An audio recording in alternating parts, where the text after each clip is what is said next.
Adapun pembahasan pada malam ini adalah tentang 5 pondasi dalam Islam. Disebutkan di dalam hadis yang diriwayatkan oleh Al-Imam Al-Bukhari, An Ibni Umar radhiyallahu anhuma qala, dari Sayyidina Ibnu Umar radhiyallahu anhuma, beliau berkata, qala Rasulullah sallallahu alaihi wasallam, bersabda baginda Nabi Muhammad sallallahu alaihi wasallam, buniyal Islam ala khamsin.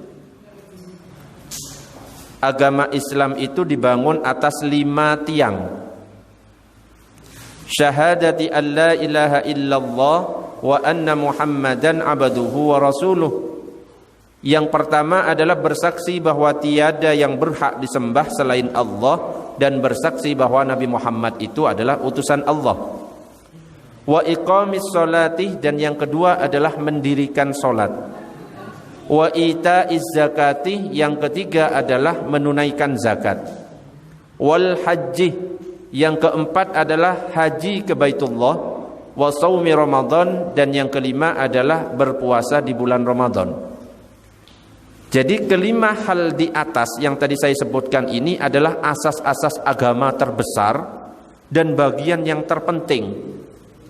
Bahkan Nabi Muhammad sallallahu alaihi wasallam mengibaratkan 5 hal tadi yang saya sebutkan itu ibarat sebuah bangunan, sebuah kemah yang disangga oleh 5 tiang. Tiang yang ada di tengah itu adalah syahadat. Sedangkan 4 yang lain ada di pojokan di segala penjuru. Kalau yang tengah ini sudah tidak ada, maka hancur semua bangunan itu. Artinya apa? Kalau kita tidak syahadat, maka meskipun kita itu sholat, meskipun kita itu zakat, meskipun kita itu puasa, meskipun kita itu berangkat haji, dan yang kita lakukan itu ikhlas, sudah sama seperti contoh dari Nabi. Kalau tidak ada syahadat, maka tidak diterima, sia-sia. Tetapi sebaliknya, kalau yang tiang tengah itu masih ada, syahadat misalnya ada, tapi ada bagian dari salah satu penjuru yang 4 itu hilang. Misalkan sholat, kita agama Islam tapi sering meninggalkan sholat, berarti hilang 1 tiang. Bangunan masih tetap berdiri, tapi ada kemungkinan nanti hancur, roboh juga.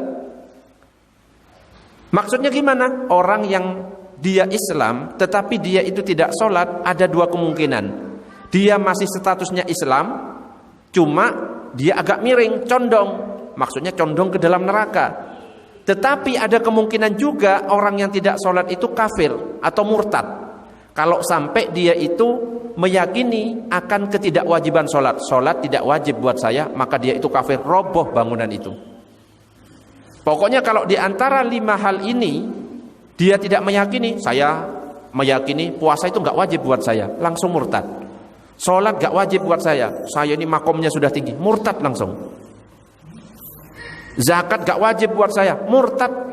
Dan kalau sudah murtad, ketika dia meninggal tidak perlu dimandikan, gak perlu dikafani, gak perlu dikubur, wes biarkan aja. Nah ini makanya hati-hati. Oleh karena itu ayo kita jaga yang 5 ini. Coba yang pertama apa tadi? Syahadat, bersama-sama syahadat. Asyhadu an la ilaha illallah wa asyhadu anna Muhammad wa asyhadu anna Muhammadar apa Muhammadur? Hah? Bingung. Ayo. Kalau syahadatnya salah wes Islam apa enggak ini? Coba wa asyhadu anna Muhammadur apa Muhammadar? Yang Muhammadur angkat tangan. Enggak ada. Yang Muhammadar angkat tangan. Enggak ono. Lah terus ini apa sih? Tadi kalau bareng-bareng jawab. Muhammadar apa Muhammadur? Yang Muhammadar angkat tangan. Yang Muhammadur angkat tangan.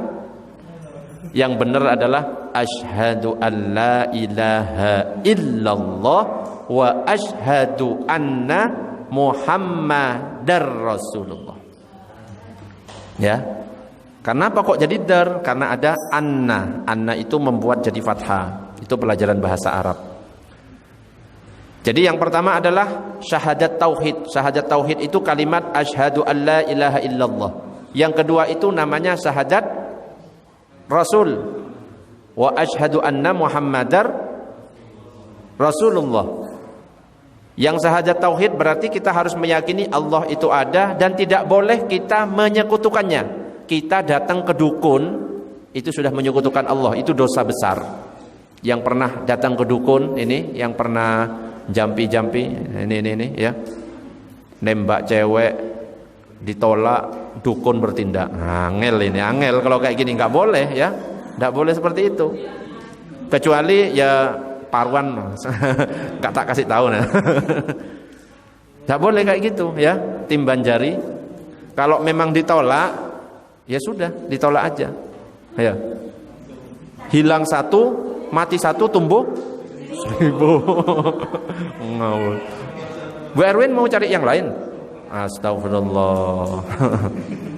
Ya. Jadi kalau kita sudah ke dukun itu sudah berarti menyekutukan Allah atau menyembah berhala atau minta ke pohon, ngasih sesajen, itu termasuk sudah merusak syahadat tauhid. Yang kedua, syahadat Rasul, kita bersaksi bahwa Nabi Muhammad itu utusan Allah dan Nabi terakhir. Kalau kita yakin ada Nabi setelah Nabi Muhammad, murtad. Oh, jangan-jangan Dana ini Nabi terakhir. Wih, murtad langsung. Gak boleh seperti itu. Atau mempercayai Mirza Ghulam Ahmad sebagai Nabi setelah Nabi Muhammad, murtad. Gak boleh. Gak ada Nabi. Apalagi sekarang kan banyak yang ngaku-ngaku Nabi, namanya juga nggak keren. Suwarno, Nabi kok namanya Suwarno, kan nggak keren. Macem-macem. Sutikno, ya, namanya sekarang macem-macem. Nggak keren loh, nggak cocok sebagai Nabi. Kalau yang 25 kan keren. Muhammad, oh keren. Yunus, keren kan. Musa, Isa, Dana, nggak cocok. Nggak cocok ya. Bukan potongan ya. Jadi yang pertama kita jaga syahadat kita, jangan menyekutukan Allah. Dan yang kedua adalah jangan sampai mengakui ada Nabi setelah Nabi Muhammad. Kita hidupkan sunnah-sunnahnya. Yang kedua adalah mendirikan sholat, jaga sholat kita. Karena sholat ini nanti yang akan dihisab pertama kali oleh Allah. Bahkan disebutkan di dalam hadis, ada sahabat yang bertanya, ya Rasulullah, apakah amal yang paling dicintai oleh Allah? Maka Nabi menjawab, adalah sholat yang pertama. Nanya lagi, lalu apa ya Rasulullah? Berbuat baik kepada kedua orang tua. Lalu apa lagi ya Rasulullah? Berjuang di jalan Allah. Jadi sholat itu tingkatannya lebih tinggi daripada jihad di jalan Allah. Makanya jangan sampai kita meninggalkan sholat, apalagi molor-molor. Ada lagi hadis yang mengatakan as-salatu khairu mawdu'in. Sholat adalah sebaik-baik amal yang ditetapkan oleh Allah. Jadi yang pertama kali dihisab oleh Allah itu adalah sholat. Jangan sampai kita meninggalkan sholat atau menunda-nunda sholat. Duhur jam 12, sholatnya jam 1:30. Jangan. Kenapa? 1 menit ke depan kita nggak tahu masih hidup atau nggak tahu. Coba yang di sini kira-kira siapa yang mati duluan kita nggak tahu. Bisa saja ini yang dengarkan mati duluan, baru ustadznya terakhir. Atau sebaliknya, ustadznya terakhir, yang dengarkan duluan. Itu bisa. Jadi nggak tahu yang mana duluan. Ya. Makanya harus kita jaga salat. Allahumma shalli ala sayyidina Muhammad. Yang kedua adalah salat. Yang ketiga menunaikan zakat. Kalau ada hubungan dengan Allah vertikal, maka harus ada horizontal. Harus imbang.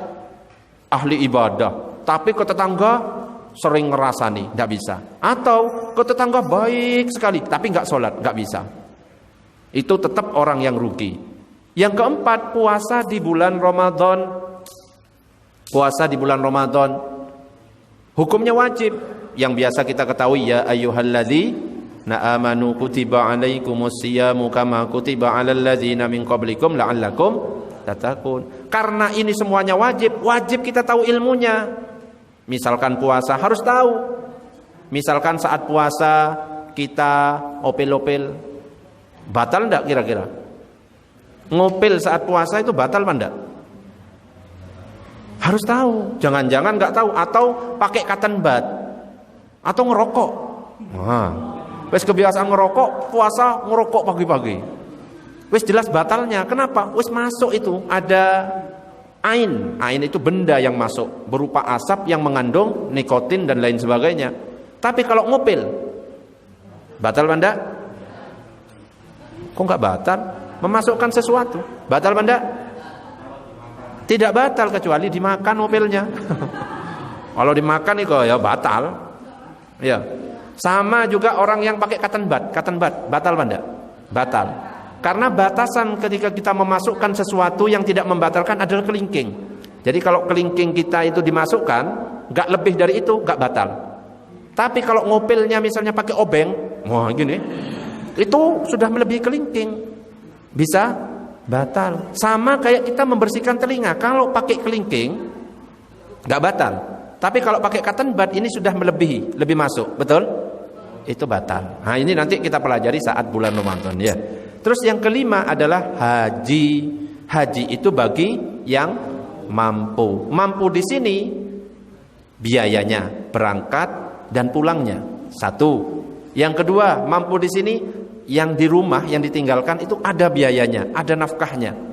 Terus yang ketiga, transportasi yang ngangkut ada. Kalau cuma bisa berangkat, nggak bisa pulang, itu belum dikatakan mampu. Berangkat, wes di sana terus, nggak bisa pulang, nggak bisa.